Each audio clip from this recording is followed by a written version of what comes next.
वह अचानक उठा और बोलने लगा कि बुद्ध, तुम पाखंडी हो। बद्धी बड़ी बातें करना ही तुम्हारा काम है। तुम लोगों को भ्रमित कर रहे हो। नमस्कार दोस्तों, स्वागत है। एक नए वीडियो में बुद्ध अपने शिष्यों को दे रहे थे उपदेश। तभी एक व्यक्ति को बुद्ध की बातें अच्छी नहीं लगीं। वह उठा और बुद्ध का अपमान कर दिया। बुरी बातों को बार बार याद करने से हमारी परेशानियां बढ़ती हैं, मन अशांत होता है। इसीलिए दुख देने वाली बातों को भूलकर आगे बढ़ना चाहिए। इस संबंध में गौतम बुद्ध का एक प्रसंग प्रचलित है।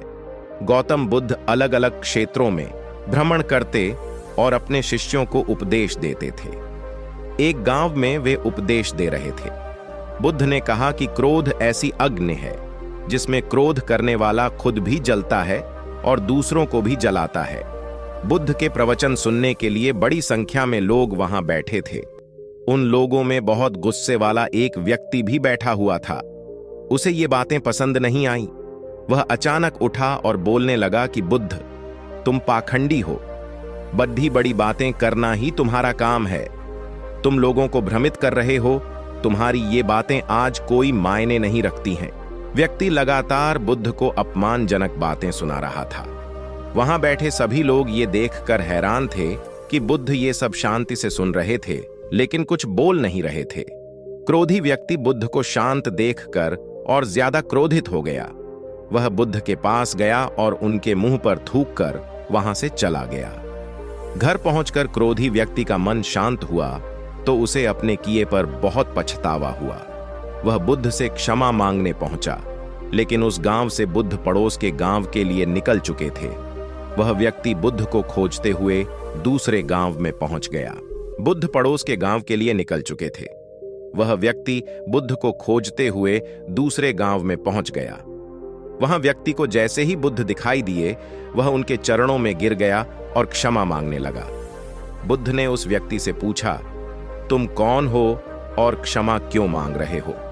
उस व्यक्ति ने कहा, क्या आप भूल गए? मैंने कल आपके साथ बुरा व्यवहार किया था, आपका अपमान किया था। बुद्ध ने कहा, बीता हुआ कल मैं वहीं छोड़ दिए आया हूं और तुम अभी भी वहीं रुके हुए हो। तुम्हें गलती पर पछतावा है। तुमने पश्चाताप कर लिया। अब तुम निष्पाप हो गए हो। बुरी बातें याद करते रहने से हमारा आज बर्बाद हो जाता है। इस आदत की वजह से भविष्य भी बिगड़ सकता है। इसीलिए बीते हुए कल की बातों को भूलकर आगे बढ़ना चाहिए। जीवन को सुखी बनाए रखने के लिए हमें किन बातों का ध्यान रखना चाहिए, इस संबंध में संत तुकाराम की एक कथा प्रचलित है। इस कथा में बताया गया है कि विरोधियों के साथ हमें कैसा व्यवहार करना चाहिए। प्रचलित लोक कथा के अनुसार संत तुकाराम अपने शिष्यों को रोज उपदेश देते थे। शिष्यों के साथ ही आसपास के गांवों के लोग भी उनके घर प्रवचन सुनने आते थे। आसपास के क्षेत्र उनकी प्रसिद्धि काफी बढ़ गई थी। संत तुकाराम का एक पड़ोसी उनसे जलन की भावना रखता था। वह रोज प्रवचन सुनने भी आता था। पड़ोसी संत तुकाराम को नीचा दिखाने का मौका खोजता रहता था। एक दिन संत तुकाराम की भैंस उस पड़ोसी के खेत में चली गई और भैंस की वजह से पड़ोसी की बहुत सारी फसल खराब हो गई। इससे पड़ोसी को बहुत गुस्सा आ गया। वह गुस्से में संत तुकाराम के घर गया और गालियां देने लगे। जब तुकाराम ने गालियों का जवाब नहीं दिया तो उसे और ज्यादा गुस्सा आया। पड़ोसी ने एक डंडा उठाया और संत की पिटाई कर दी। इतना होने के बाद भी तुकाराम चुप रहे। अंत में पड़ोसी थक कर अपने घर चला गया। अगले दिन जब तुकाराम प्रवचन दे रहे थे, तब वह पड़ोसी नहीं आया। वे तुरंत ही उसके घर गए और भैंस की वजह से हुए नुकसान की माफी मांगने लगे और प्रवचन में आमंत्रित करने लगे। तुकाराम की सहनशीलता और ऐसा स्वरूप देखकर वह पड़ोसी उनके पैरों में गिर पड़ा और क्षमा मांगने लगा। तुकाराम ने पड़ोसी को उठाया और गले लगा लिया। पड़ोसी को समझ आ गया कि संत तुकाराम उनके ज्ञान और व्यवहार की वजह से महान हैं। क्रोध का जवाब क्रोध से देने पर हमारे रिश्ते और ज्यादा बिगड़ जाते हैं।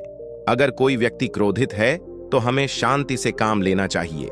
एक ही समय पर दोनों लोग गुस्सा करेंगे तो वाद विवाद ज्यादा बढ़ेगा और रिश्ते बिगड़ जाएंगे। इसीलिए गुस्से का जवाब गुस्से से न दें। ऐसे ही नए नए वीडियो को देखने के लिए हमारे चैनल को सब्सक्राइब